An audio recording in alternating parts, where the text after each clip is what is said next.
Hello guys, तर स्वागत आहे तुमचं आपले या यूट्यूब चॅनलवरती. मित्रांनो, चॅनलवर नवीन असाल तर चॅनलला सबस्क्राईब नक्की करा आणि अशाच नवनवीन अपडेट्स पाहत राहा. चला तर मग आपण आपल्या व्हिडिओकडे बघूयात. तर मित्रांनो, आपण पाहणार आहोत सुना येती घरा या मालिकेचा आजचा रिव्ह्यू. तर मित्रांनो, आता इथे प्रियंका जी आहे ती तिच्या पप्पांवर ओरडत असते, कारण पप्पाने श्रीधरच्या घरी येऊन श्रीधरचा आणि त्याच्या आप्पांचा खूप मोठा अपमान केला आहे आणि सारखं म्हणत असतात की माझ्या मुलीला भुरळ पाडून इथे लग्न करून घेऊन आले आहेत. तर त्यामुळे आता प्रियंका जी आहे ती तिच्या पप्पांना म्हणत असते की पप्पा, बस झालं, सारखं सारखं भुरळ भुरळ हे काय लावलं आहे. हे पहा पप्पा, त्यांनी काहीही मला भुरळ वगैरे पाडलं नाही आहे. मी माझ्या मनाने माझ्या प्रेमासाठी इथे या घरी आली आहे लग्न करून. माझं श्रीधरवरती खूप प्रेम आहे आणि ते हे कॉलेजात असल्यापासून आमचं प्रेम खूप दिवसांचं आहे.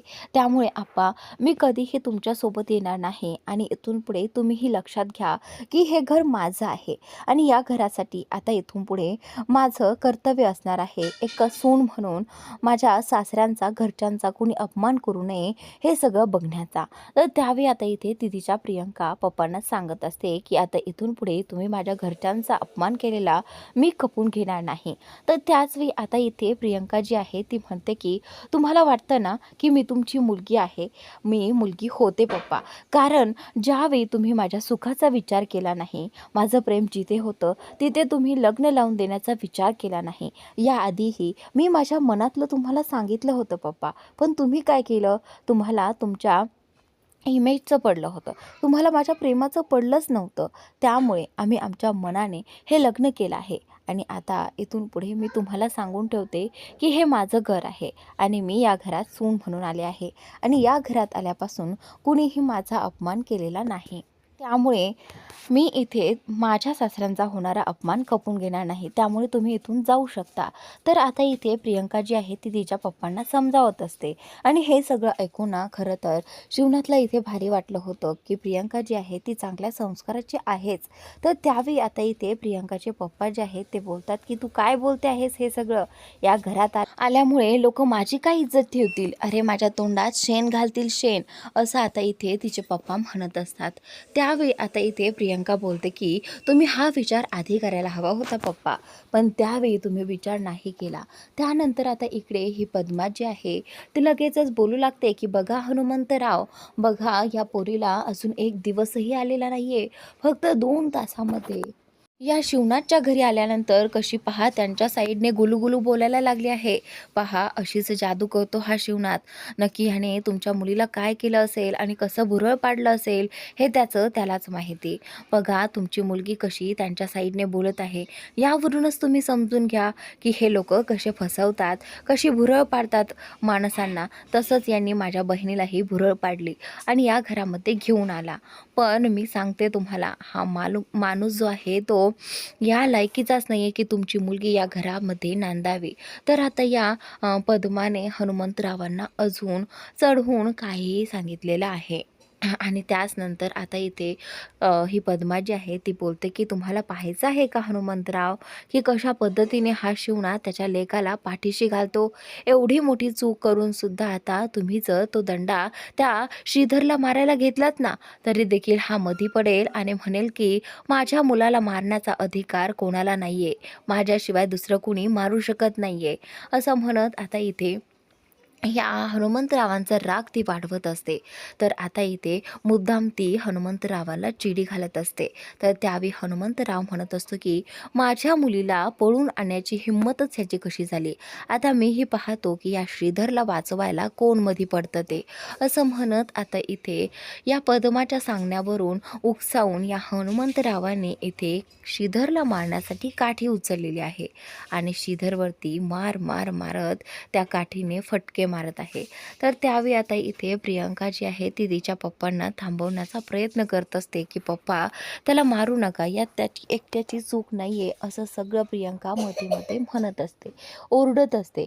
पण हे सगळं पाहून ना या पद्माला खूप आनंद होत आहे, कारण आता शिवनाथच्या लक्षात आलेलं आहे की या हनुमंतरावांना उकसवण्याचं काम ही पद्मा करत आहे आणि पद्माने म्हणण्याप्रमाणे मला आता श्रीधरला थांबवता देखील येत नाही असं शिवनाथला वाटू लागतं.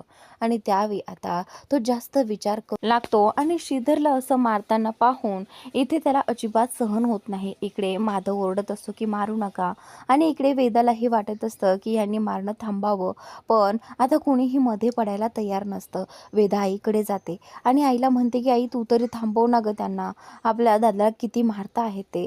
तर त्यावेळी आता इथे प्रियंका कसं बसं करून पप्पाला थांबवण्याचा प्रयत्न करत असते. पण आता इकडे हा जो शिवनाथ आहे तो जास्त विचार करून आता इथे लगेचच तो काठी हातात घेतो आणि थांबवतो की बस बस झालं, आता बस झालं असं म्हणत आता तो ती काठी त्याच्या हातात घेतो.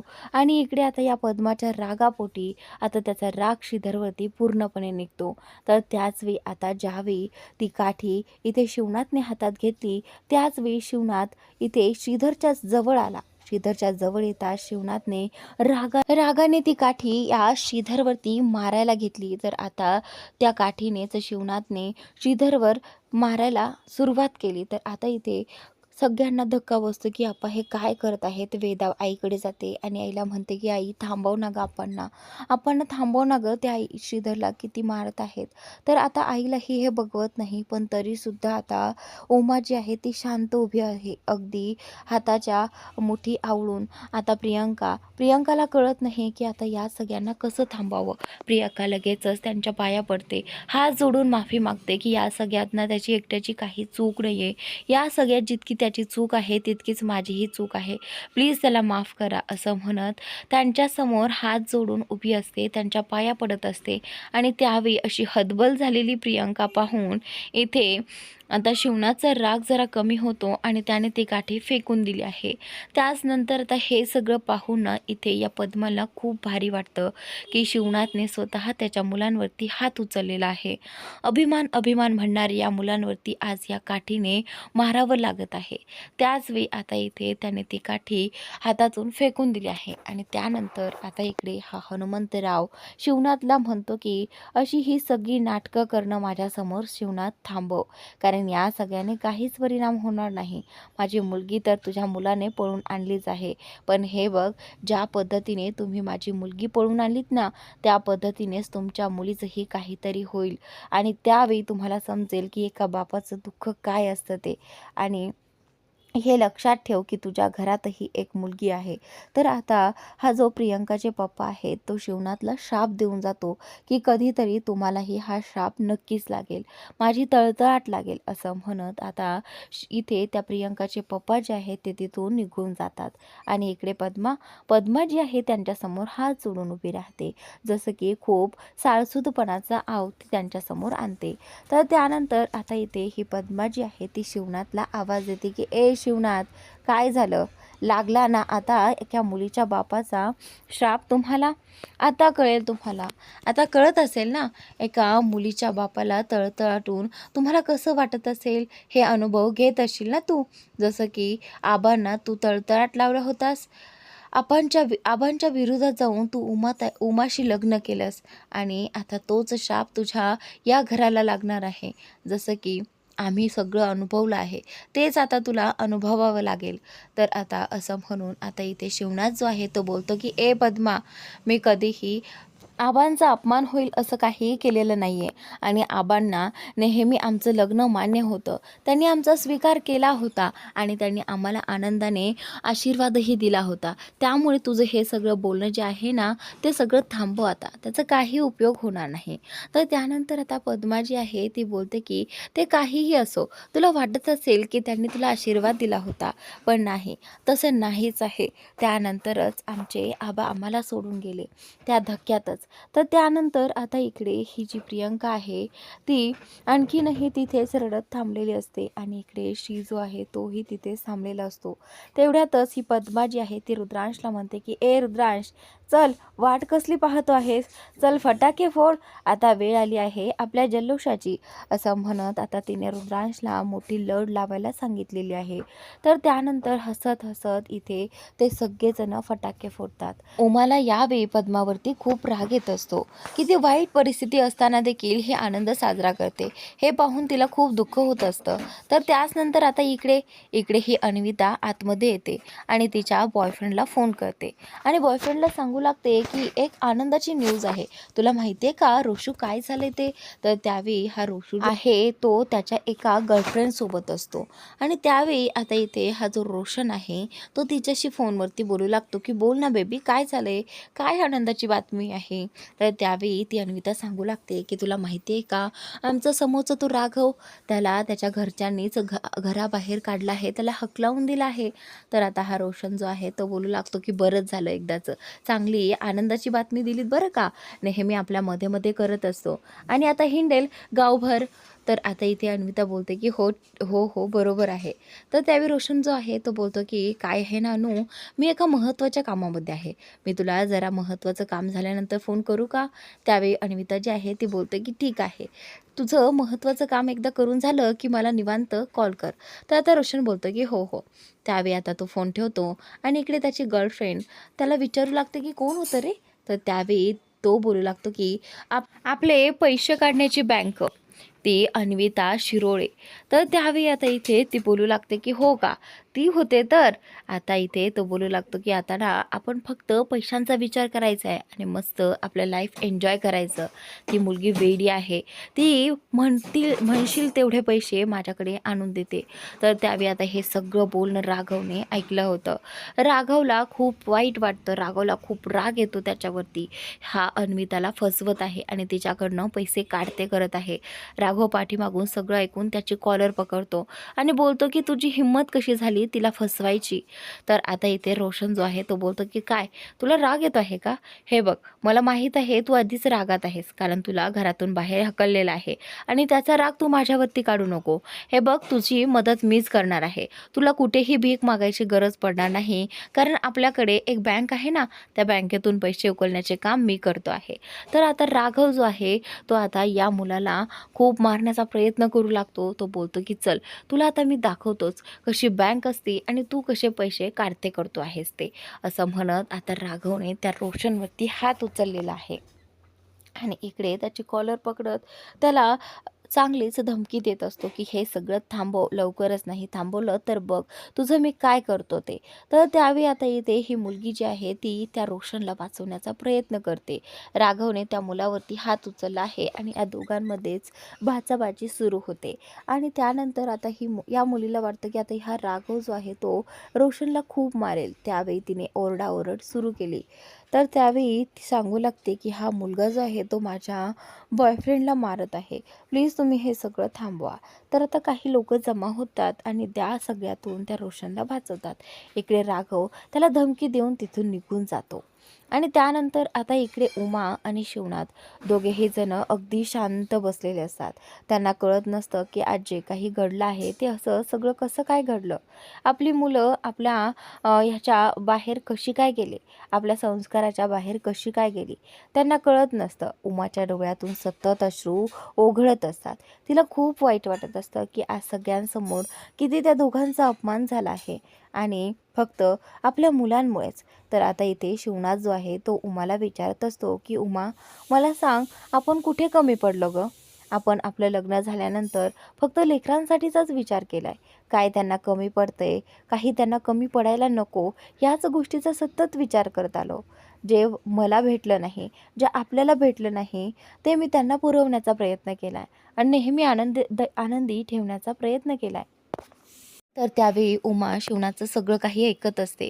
उमा जी आहे ती शिवनाथला म्हणते की तुम्ही नाही, कुठेतरी मीच त्यांना संस्कार देण्यामध्ये कमी पडले आहे, मीच त्यांना सांगण्यामध्ये शिकवण्यामध्ये कमी पडले आहे.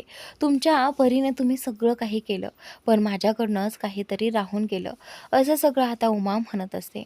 त्यानंतर आता उमा म्हणत असते की हे पहा, आता आपण या गोष्टीचा कितीही विचार केला ना त्याने आपल्याला त्रासच होणार आहे. पण मी काय म्हणते, आपण एक गोष्ट करूयात का, आपण सगळं काही शांततेने हँडल करूयात. म्हणजे पहा ना, आता जे झाले ते आपण बदलू शकत नाही. श्रीधरने अशा पद्धतीने लग्न केले, आपण ते नाकारूही शकत नाही, कारण ती मुलगी आपल्या घरामध्ये आली आहे. आपण एक काम करू शकतो, आपण शांततेने हे सगळं हाताळू शकतो. म्हणजे माझं म्हणण्याचं असं काम आहे की आपण मुलांना नाही संस्कार देऊ शकलो, पण आपण या घरामध्ये सुनांना कसं घडवायचं हे तर पाहू शकतो ना. आपण सुनांना कसे संस्कार द्यायचे हे आपल्या हातात आहे. तर त्यावेळी आता शिवनाथ जो आहे तो उमाला बोलतो की उमा, तुला वाटतं का हे सगळं शक्य होईल? कारण जर आपण आपल्या मुलांवर संस्कार देण्यासाठी कमी पडलो आहे, त्यांनीच जर आपलं ऐकलं नाही, तर ह्या सुना ज्या आहेत त्या शेवटी परक्याच्याच घरातल्या आहेत ना. मग त्या कसं आपलं ऐकतील?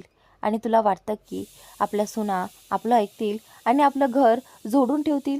तर आता इथे उमा जी आहे ती शिवनाथला सांगण्याचा प्रयत्न करत असते की हे पहा, आपण शिकवण्याचं आपलं काम आहे आणि आपण आपल्या सुनांना असं शिकूयात की नेहमी त्या आपल्या घराला जोडून ठेवतील.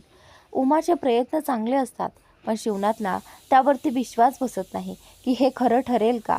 जर आपलीच मुलं आपलं ऐकत नसतील तर सुना आपलं कधी ऐकतील, असं त्याचं झालेलं असतं. म्हणूनच शिवनाथला कुठेतरी वाटत असतं की नाही, आता काहीही होऊ शकणार नाही. आता शिवनाथने तर हार मानलेलीच आहे, पण उमा जी आहे ती अगदी खंबीर होऊन या सगळ्याला मात देणार आहे आणि या सगळ्याला सामोरे जाणार आहे. तर त्याचनंतर आता पुढील भागात इकडे राघव जो आहे तो आता रात्रीच्या वेळी इकडे तिकडे भटकत असतो, पण बंटीला कुठेतरी राघवची काळजी वाटत असते. राघव जो आहे तो आता एका ठिकाणी बसलेला असताना बंटी तिथे जातो आणि बंटी राघवला बोलू लागतो की आज जे काही झालं आहे ना ते खूप वाईट झालंय. सगळ्यात जास्त त्रास फक्त पद्माताईमुळे झाला आहे. ते वाढून चाढून सगळ्यांना आणखीनच दुखावत आहे. तर त्यानंतर आता इकडे राघव जो आहे तो त्याला खूप वाईट वाटत असतात जे काही घडलं आहे ना त्यामुळे. तर आता बंटी जो आहे तो त्याला समजावत असतो की राघव, तू जर असा रुसून बसला, तू जर असा रडलास तर उमाताईला बरं वाटणार आहेस का? तर त्यावेळी आता बंटी जो आहे तो त्याला समजावून सांगण्याचा प्रयत्न करत असतो. आणि इकडे आता ही जी पद्मा आहे तिला खूप आनंद झालेला असतो. ती त्या भास्करला म्हणत असते की आज त्या शिवणाच्या अहंकाराचा अगदी चुराडा झाला आहे बघ, आणि हे पाहून ना अगदी मन भरलंय माझं. तर आता हे सगळं बघून ना आता तिने त्यांच्या फॅमिलीच्या फोटोचा केक कट केला आहे आणि तिचं जंगी सेलिब्रेशन केलेलं आहे. तर त्याचनंतर आता इकडे उमा देवाकडे आलेली आहे आणि देवाकडे प्रार्थना करत आहे की बाप्पा, असं काय झालं रे माझ्याकडनं, अशी कुठली चूक झाली जे की माझ्या आयुष्यात नेहमी दुःखच येतं, माझ्या आयुष्यात कधीही सुख येणार नाही का, असं म्हणत ती देवासमोर प्रार्थना करत असते.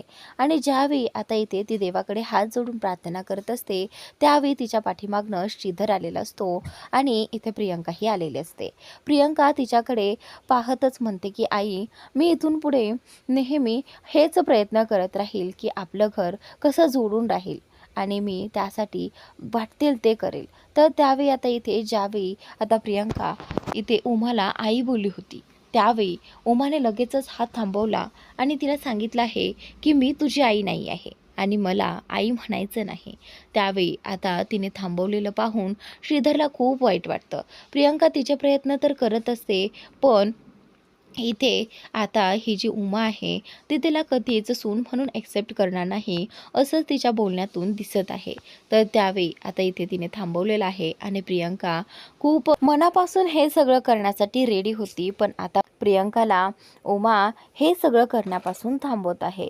प्रियंकाला कधीही सून म्हणून ॲक्सेप्ट करेल की नाही हेही तिला माहिती नसतं, पण आता सध्या वातावरण खूप तापलेलं असतं, त्यामुळे आता तिचा राग थोडासा शांत होण्यासाठी तर वेळ जाईलच ना. तर उमाने शिवनाथला खूप समजावून सांगितल्यानंतरही उमा आणि शिवनाथच्या मनात आणखीनही श्रीधर आणि प्रियंकाबद्दल राग तर आहेच आणि तो राग कमी होण्यासाठी त्यांना वेळ द्यावा लागेल.